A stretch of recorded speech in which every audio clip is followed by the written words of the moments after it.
Niining panahon nga ang putling ebanghelyo gihagis sa mga hiwi nga pagtulunan. Kinahanglan mo barug ang mga tinun-an ni Kristo sa pagpakigbisog sa paglaban sa pagtuo, nga magkausa ug alang sa tanang panahong gihatag sa Dios ngadto sa iyang katawan. Maoy hinungdan nga namugna kining tulumanon ang putling ebanghelyo. 30 minutos nga pagsabwag sa tinuod nga ebanghelyo. Kauban ni Pastor Jeremias Hangad, ang putling ebanghelyo. Tulumanon nga gihatod kaninyo sa Herald of Grace Radio Ministries Philippines. Ang putling ebanghelyo.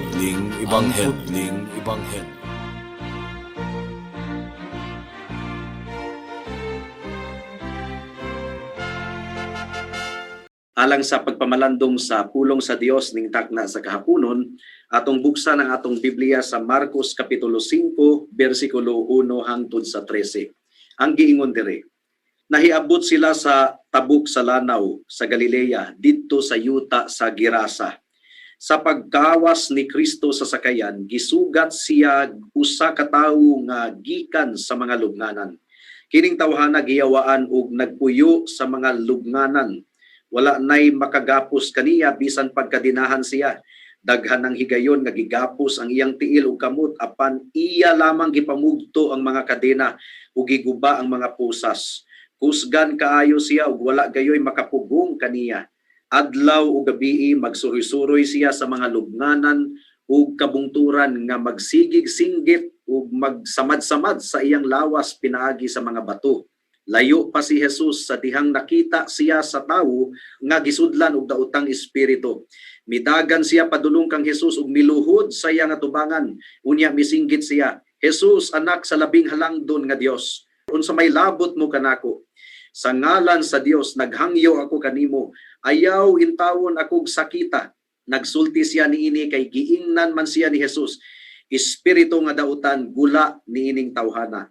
Busa nangutana si Jesus kaniya, "Unsa may imong ngalan?" Siya mitubag, "Panon, tungod kay daghan kami." Ug nagsigi siyag hangyo kang Jesus nga dili papahawaon ang mga daotang espiritu gikan niadtong dapita. Niadtong higayuna may usa ka dakong panon sa mga baboy nga nanibsib sa bakilid. Mihangyo ang mga daotang espiritu kang Jesus, "Paadtoa kami ni anang mga baboy ug pasudla kami kanila."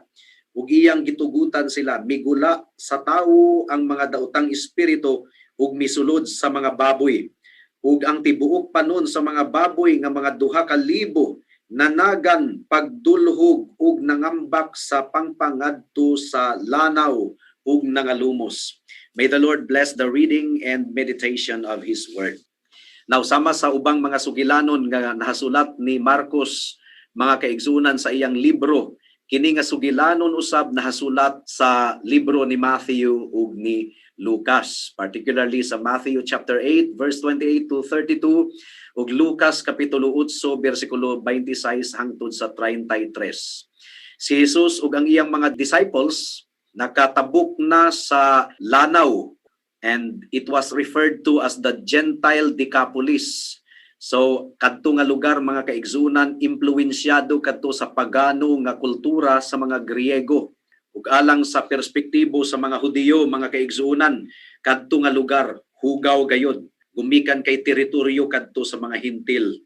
Ug dunay usa ka tawo nga giyawaan nga nagpuyo didto sa lubnganan, hugaw nga lubnganan. Ug ang mga baboy usab nga atoa didto gibuhi sa mga tawo probably aron ibaligya sa mga Romano nga mga sundalo nga nagpuyo ni adtong lugara, ug ang baboy giisip kini nga hugaw alang sa mga Hudiyo. And after making it safely across the Sea of Galilee, immediately mitagbo kanila ang tawo nga giyawaan nga gikan sa teritoryo sa mga Romano didto sa Gadara. Now, kinahanglang aduna lang kita iklaruhon nga mga issue, mga kaigsunan. Gumikan kay sumala sa nahasulat ni Marcos ug ni Lucas, usa lamang katawo ang giyawaan. Apan sa gisulat ni Matthew, duha kuno katawo ang giyawaan niini nga sugilanon. Wala may panagbangi niini nga sugilanon. Gumikan kay wala man miingon si Marcos ug si Lucas nga usara ang giyawaan. So klaro kaayo nga duha sila sumala ni Matthew. Ug nganong usara ang gisulat ni Marcos ug ni Lucas tungod kay ang usara ka tawo nga giyawaan ang spokesperson or ang mitagbo kang Hesus ug miistorya, but it doesn't mean to say nga usara. Gumikan kay gilinaw kanato ni Matthew nga duha sila ka mga tawo nga giyawaan nga nagpuyo didto sa lubnganan nga gipasipalaan ug giabusuhan og duro sa mga demonyo or mga yawa nga misulod ni adtong mga tawhana. Adunay tulo ka bahin ang atong pagpamalandong ning takna sa kahaponon. Una, the description of the demon-possessed man. Ang description or ang larawan sa tawo nga giyawaan. Ikaduha, recognition of the problem of demon possession. Ang problema sa demon possession ni adtong panahuna. Ug ikatulo, submission to Jesus as the King of the universe. Una, the description of the demon-possessed man. Ang larawan or hulagway sa tawo nga giyawaan. Kung atong i-compare ang sugilanon ni Matthew, ni Mark, ug ni Luke mga kaigsunan, makumpleto ang atong description ni ining tawhana nga giyawaan. Sumala pa kang Marcos, sa atong gibasa sa atong teksto, nagpuyo kining tawhana sa lubnganan ug wild gayud kaayo. Kusgan kaayo, walay makagapos kaniya. Iya ramang bugtuon kadto nga mga kadina, mga kaigsuonan. Ug nagasinggit siya adlaw ug gabi ug iyang gisamad samaran ang iyang lawas pinaagi sa mga bato. Grabe no? Ang mga demonyo naghimo ni adtong tawhana sama sa usa ka wild animal or wild nga mananap kaysa tawo. He was more like a wild animal than a man. Ug sumala pa sa sugilano ni Matthew mga kaigsunan, that person was an extremely violent person. Manakit sa mga tawo nga mulabay. He was really violent. Ug sumala pa ni Lucas mga kaigsunan katong tawhana walay sapot. Hubo. He had not put on any clothing for a long time. So you see, he was really acting like a wild animal rather than a decent man. Ug katong tawhana mga kaigsuunan, he was in the absolute control of a legion of demons. Ang Bisaya niya ng legion, panun. So dili lamang usa ka demonyo ang nagulipon ni adtong tawhana kundili panun sa demonyo. Ug katong mga demonyo nagakontrol sa iyang panghuna-huna, sa iyang pag-istorya ug sa iyang behavior, sa iyang nilihukan. Sumala pa sa Marcos kapitulo 5 bersikulo 1. Busa nangutana si Jesus kaniya, unsa may imong ngalan? Siya mitubag, panun, tungod kay daghan kami.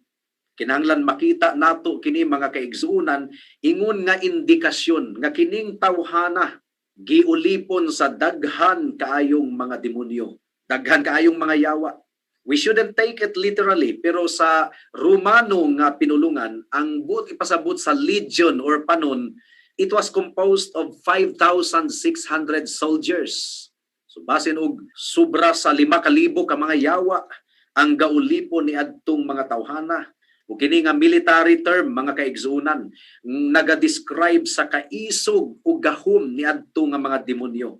Ug sa Matthew, Mark ug Luke, ang demonyak kadtong giyawaan mitagbo kang Jesus.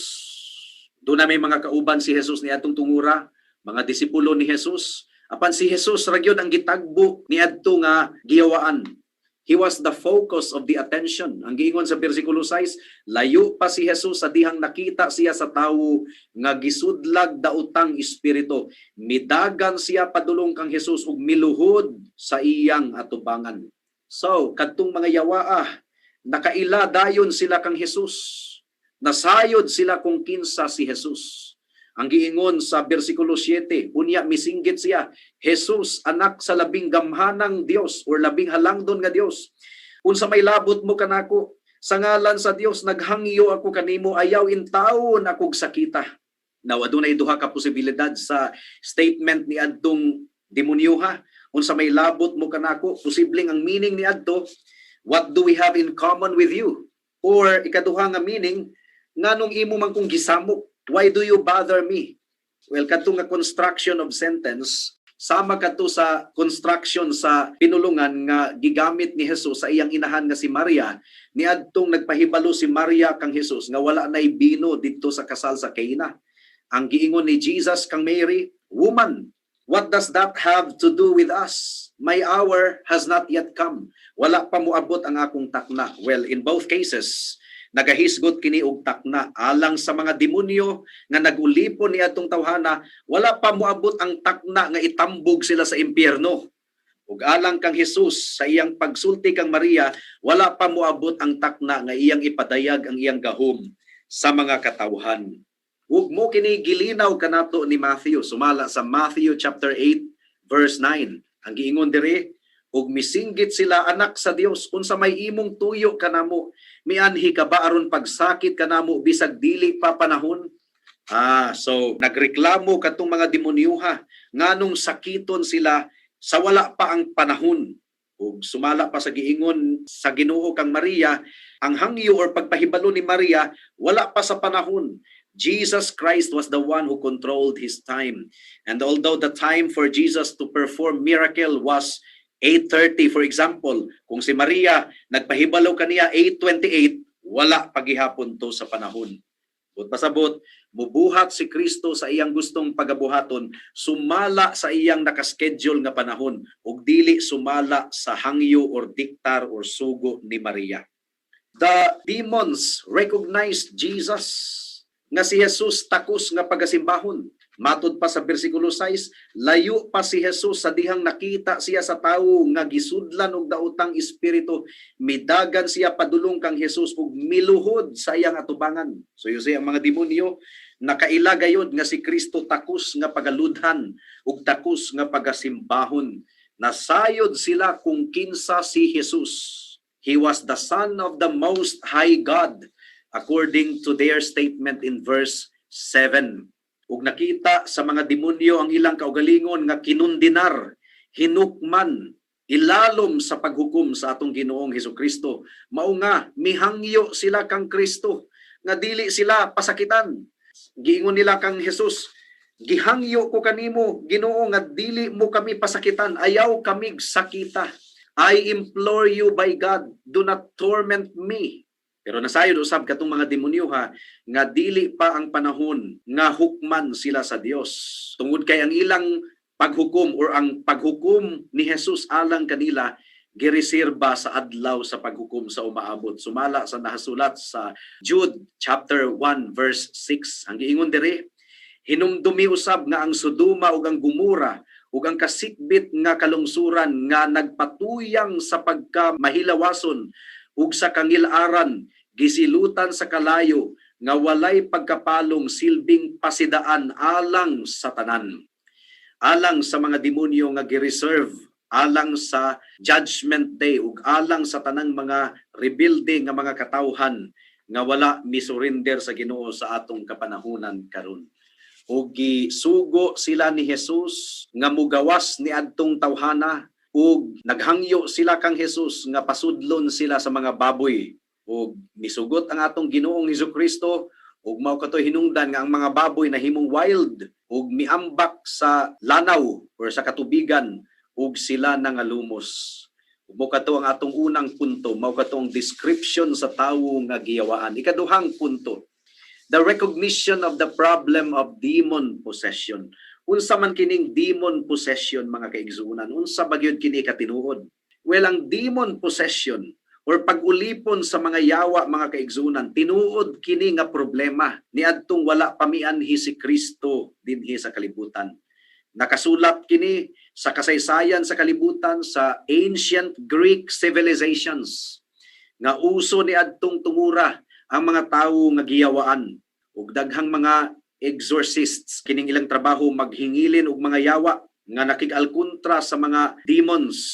Doon na sila mga ritual ug mga formula. Of course, dili kadto tinuod, walay gahom kadtong mga tawhana. Ang Dios lamang ang adunay gahom sa pag-abog og mga demonyo. Kinsa man kining mga demonyo? Well, kining mga demonyo, mga kaigsuonan, mga ahente kini ni Satanas. Mianhi si Kristo dinhi sa kalibutan aron dugmukon ang gahom ni Satanas. Ang gahom ni Satanas napugngan na sa atong kapanahunan karon. Gumikan kay gipildi na siya ni Jesus didto sa krus sa Kalbaryo. Ug sa kinatibuk-an gayud pagasilutan si Satanas sa pagbalik sa atong Ginoong Hesukristo. But pasabot limitado ang aktibidades ni Satanas karon. Pero sa wala pa miabot si Kristo or wala pa mianhi si Kristo sa una niyang pag-anhi, grabe kaayo ang mga aktibidades ni Satanas. Uso kaayo ang demon possession ni adtong taknaa. Ang pangutana, aduna ba'y mga giyawaan pa sa atong panahon karon? Aduna ba'y mga demon possession sa atong panahon karon? Aduna gihapon pero pipila na lang. Dili pareha ni adtong wala pa mianhi si Kristo dinhi sa kalibutan. Karon limitado na ang aktibidades ni Satanas ug dili conclusive ang mga demon possession nga mga occasions sa atong kapanahunan karon. Pero klaro kayong nahasulat sa Biblia nga bisan pag nakasaka na si Kristo dito sa langit or mikayab na siya sa langit human sa iyang kamatayon ug pagkabanhaw, aduna paghihapoy mga cases of demon possession. Sumala sa nahasulat sa Buhat Kapitulo 19, versikulo 11 hangtod sa 18. Aduna paghihapoy mga pipila ka mga cases of demon possession. Pero dili ingon ka grabe ni adtong wala pa mianhi si Kristo or wala pa siya nagpakatawo niining kalibutana. Dili ta mag-assume mga kaigsunan nga ang mga balatian karon resulta kini sa aktibidades sa yawa. Kay mura ba kini conclusion dayon sa mga albularyo? Giyawaan, gimaligno, mo konsulta mo og mga albularyo. Wala sila laing diagnosis. Ihilabtan kunog dili ingon nato. Ay dili kita basta-bastang mo conclude og ingon ana mga kaigsunan. Wala gayoy nahasulat sa Biblia nga adunay mga professional nga mga exorcists. Daghang mangililad, daghang mga albularyo nga wala gyud sila laing diagnosis. Kana ra gyud ang ilang isulti dayon nga gihilabtan kunog dili ingon nato ayaw mo basta-basta tuo. With Christ's defeat of Satan upon the cross, dugay rang gipildi ni Kristo si Satanas didto sa cross. Mao nga ang aktibidades ni Satanas sa atong kapanahunan karon na minusa na gyud og duro, limitado na. Ang demon possession kun na may mga nahitabo karon nga mga pag-ulipon sa yawa or giyawaan or gisudlag dili ingon nato, limitado na lang kana mga kaigsunan. And more important for us is the need to have a balanced biblical understanding of our spiritual warfare. Ang Kristohanong kinabuhi, gidescribe kini sa Biblia, ingon nga spiritual warfare. Pero dili kini ingon nga kanunay lang kitang maghingilin og yawa kay daghan ra bang mga Pentecostal nga mga groups nga ang tanan ilang ginasabot ingon nga demonic activities. Dunay balatian, demonic activity na dayon. Doon na sila yung mga rituals nga pagahimuon o mga recited prayer nga pagahimuon, dili ka na mga kaigsunan. Limitado na ang aktibidades sa kaaway karon gumikan kay gipildi na siya ni Kristo didto sa cross sa Kalbaryo. And it is true, doon nagihapoy mga cases of demon possessions pero limitado na kaayo. Ug masulbad kini nga problema pinaagi sa atong pag-ampo sa Dios, pagyangungo sa Dios, gumikan kay mutubag siya sa atong mga pag-ampo. While we don't have to battle with demon possession sa atong kapanahunan karon, kinahanglan natong masabtan mga kaigsuonan nga adunay pag-alkontra gihapon si Satanas batok sa iglesia sa Dios bisan pa sa atong kapanahunan karon. Ug ang aktibidades ni Satanas kasagara niya dinhi sa atong hunahuna. Gihunghungan kita ni Satanas kanunay aron kita mahagba sa atong Kristohanong kinabuhi. Ang giingon sa unang Pedro kapitulo 5 bersikulo 8, paminawan ninyo. Pag maigmat ug pag mabinantayon kamo, kay ang inyong kaaway nga mao ang iyawa, naglibot-libot kaninyo sama sa leon nga nagngulob, nangita og tukbunon. While it is true nga limitado na ang iyang aktibidades karon, particularly ang demon possession mga kaigsunan, pero si Satanas naglibot-libot sa mga katawhan sa Dios, nangita og tukbunon sama kuno siya sa leon. Kung sa may ilhanan nga gitukob na kita sa yawa, kung ang atong hunahuna og kasing-kasing napuno na og kalaway, napuno na og pagdumot, napuno na og kasina, napuno na og pagpangabugho, napuno na og pagkadautan, mga pagbutang-butang, mga bakak, mga manggihilawason nga kalaway mga kaigsuonan. Kinahanglang pakig-alkontrahan nato kanunay ang pag-atake ni Satanas. Mo kini giingon sa Epeso kapitulo 6 bersikulo 11. Ang giingon diri, isuloob ninyo ang tanang kahimanan sa gubat nga gihatag sa Dios kaninyo aron makasukol kamo batok sa mga pagpanglimbong sa yawa. Pagpanglimbong meaning to say, ang aktibidades ni Satanas sa atong kapanahunan karon pinaagi sa limbong sa atong hunahuna ug pagbati. Timan-i kana mga kaigsunan. Gilimbungan usab ni Satanas ang atong panglawas, ang gibati sa atong lawas. For example, unsa man gyud lami ni anang tanduay nga halang man gyud kana kaayo. Come on, let us be honest. Halang man gyud ang tanduay. Pero nganong lamian man gyud ang mga palahubog ana. Di ba? Unsa may naana nga makadaot man sa lawas, so gilimbungan ni Satanas ang atong dila, ang atong paminsar, ang atong hunahuna, ang atong kasing-kasing. Nga imbis ang Dios ang tinuod nga tuburan sa tinuod nga kalipay, ang uban naghunahuna nga ang bino mao ang tuburan sa tinuod nga kalipay. Pero sa tinuod lang ang kanang mga butanga addictive, makaulipon kana kanato ug makahagba kana kanato. Paminawa si John Calvin. Ang giingon ni John Calvin, ang kamatuoran limbungan ni Satanas or himuon niyang limbong sa atong hunahuna. Ang kahayag pangitngito ni Satanas. Ang hunahuna sa mga tawo tamna ni Satanas ug bakak. Nagtanom usab si Satanas og pagdumot sa kasing-kasing sa mga tawo ug nagtanom siya og panagbangi ug gubat aron ang gingharian sa Dios iyang mapahagba ug aron ang mga katawhan sa Dios mailad ug magantos sa ilang kinabuhi. O nga magmatngon kita mga kaigsunan, tinuod nga wala na kaayoy demon possession karon. Human nga gipildi ni Jesus si Satanas dito sa krus sa Kalbaryo. Pero aduna siya'y aktibidades sa atong kasing-kasing hunahuna.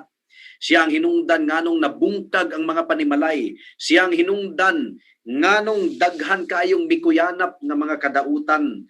Karon, the battle is in the mind, not necessarily demon possession.